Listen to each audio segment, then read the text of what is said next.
Today I'm reading chapter 13 of the book called ANASTASIA, which is book 1 of the Ringing Cedars series written by Vladimir Megre. The chapter is called A Helper and Mentor for Your Child. In asking Anastasia how a plot of ground with vegetation, even planted in the special manner she described in maintaining close contact with man, could facilitate the raising of children, I expected to hear an answer something like, children need to be imbued with a love of nature. However, I was wrong. What she actually said was amazing, both in its simplicity of argument and in the depth of its philosophical implications.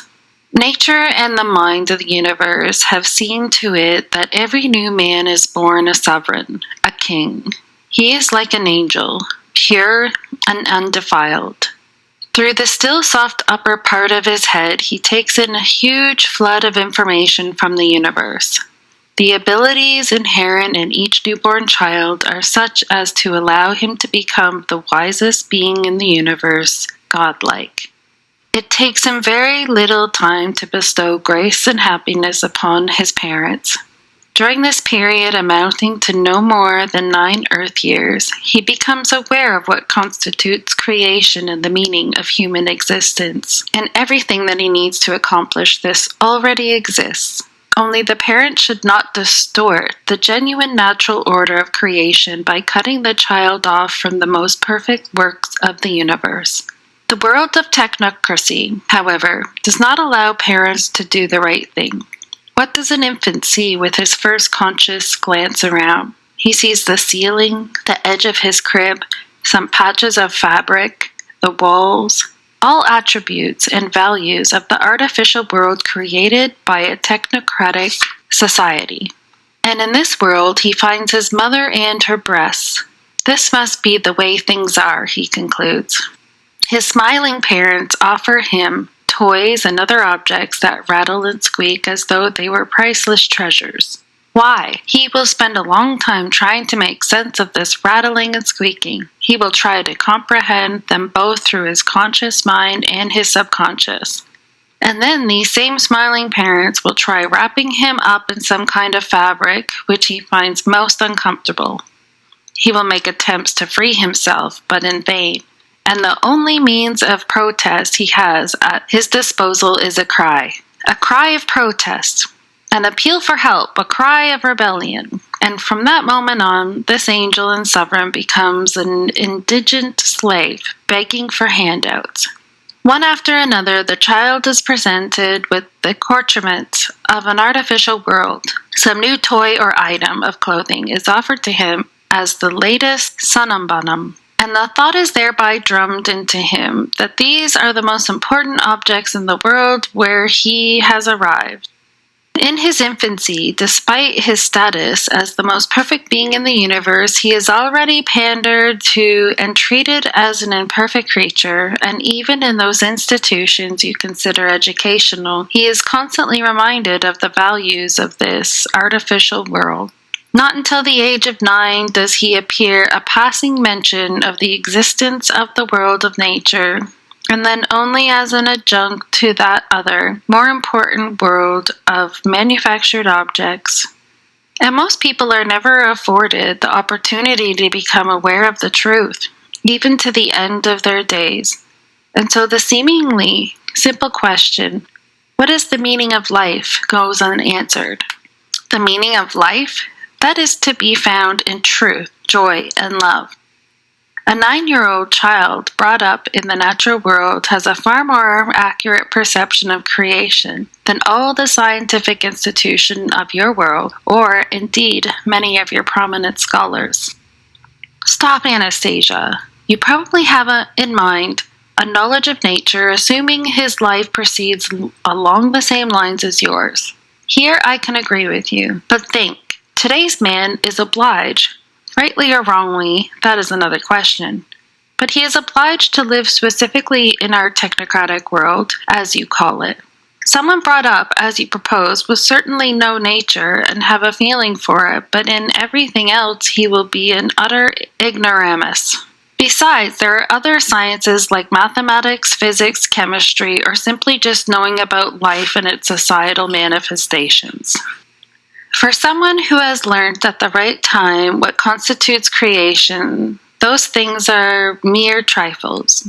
If he wants or considers it necessary to prove himself in some scientific field, he will easily surpass all others. And just why would that happen all of a sudden? Man in the world of technocracy has never yet invented anything that is not already present in nature. Even the most perfect manufactured devices are but a poor imitation of what exists in nature. Well, that may be, but you promised to explain how a child could be raised and his capabilities developed in our conditions. Only talk about this in a way I can understand using concrete examples. I shall try to be more concrete, replied Anastasia. I have already visualized situations like this and have tried to hint to one family what they should do, only there was no way they could have grasped the crucial point and started putting questions to their child. These parents turned out to have an unusually pure, talented child who could bring tremendous benefit to people living on Earth. So, these parents arrive with this 3-year-old child at their DACA plot and bring along his favorite toys. Artificial toys which displace the true priorities of the universe. Oh, if only they would not do that. Just think the child could be occupied. Oh, if only they would not do that. Just think the child could be occupied and inspired with something far more interesting than senseless and even harmful interaction with manufactured objects. First of all, you should ask him to help you. Only ask him in all seriousness, without any pandering, especially since he will actually be able to offer you assistance. If you do any planting, for example, ask him to hold the seeds in preparation for sowing, or rake out the seed beds, or have him put a seed into the hole you have prepared. And in the process, talk to him about what you are doing, something like this. We will be putting the little seed into the ground and covering it with earth. When the sun in the sky shines and warms the earth, the little seed will get warm and start to grow. It will want to see the sun, and a little shoot will poke its head out of the earth, just like this one. At this point, you can show him some little blade of grass. If the shoot likes the sunshine, it will grow bigger and bigger and maybe turn into a tree or something smaller, like a flower. And I want it to bring us tasty fruit, and you will eat it if you like it. The little shoot will prepare its fruit for you. Whenever you arrive with your child at the garden plot, or when he awakes in the morning, have him look first and see whether any new shoots have come up. If you should notice one, show your delight. When you are putting young plants rather than seeds into the garden, it is just as important to explain to your child what you are doing. If you are planting tomato seedlings, for example, let him hand you the stalks one by one. If he should inadvertently break a stalk, take the broken stalk into your hands and say, I do not think this one will live or bear fruit, since it is broken, but let us try planting it anyway. And plant at least one of the broken ones right along with the others. A few days later, when you visit the garden bed again with your child and the stalks have firmed up, point out the broken, withering stalk to your little one and remind him that it was broken during the planting. But do not use any preaching tone of voice in doing so. You need to talk with him as an equal. You should bear in mind the thought that he is superior to you in some respects. In the purity of his thought, for example, he is an angel. If you succeed in understanding that, you can then proceed intuitively, and your child will indeed become a person who will happify your days. Whenever you sleep under the stars, take your child with you. Lay him down beside you. Let him look at the stars, but under no circumstances tell him the names of the planets or how you perceive their origin and function, since this is something you do not really know yourself. And the dogmas stored in your brain will only lead the child astray from the truth. His subconscious knows the truth, and it will penetrate his consciousness all by itself. All you might do is to tell him that you like looking at the shining stars and ask your child which star he likes best of all. In general, it is very important to know how to ask your child questions. The next year, you should offer your child his own seedbed, fix it up, and give him the freedom to do whatever he likes with it.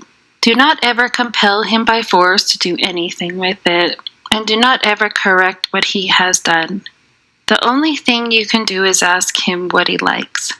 You can offer help, but only after asking his permission to work along with him. When you are planting cereal grains, have him throw some grains on the seedbed for you.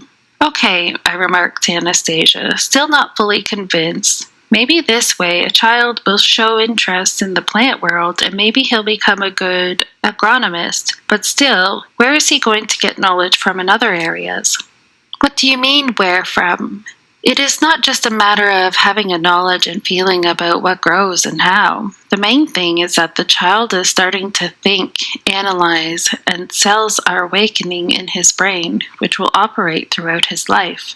They will make him brighter and more talented compared to those whose corresponding cells are still dormant. As far as civilized life goes, what you call progress, he may well turn out to be superior in any field of endeavor. All the more so since the purity of his thought will make him an exceptionally happy person. The contact he has established with his planets will allow him to constantly take in exchange more and more information.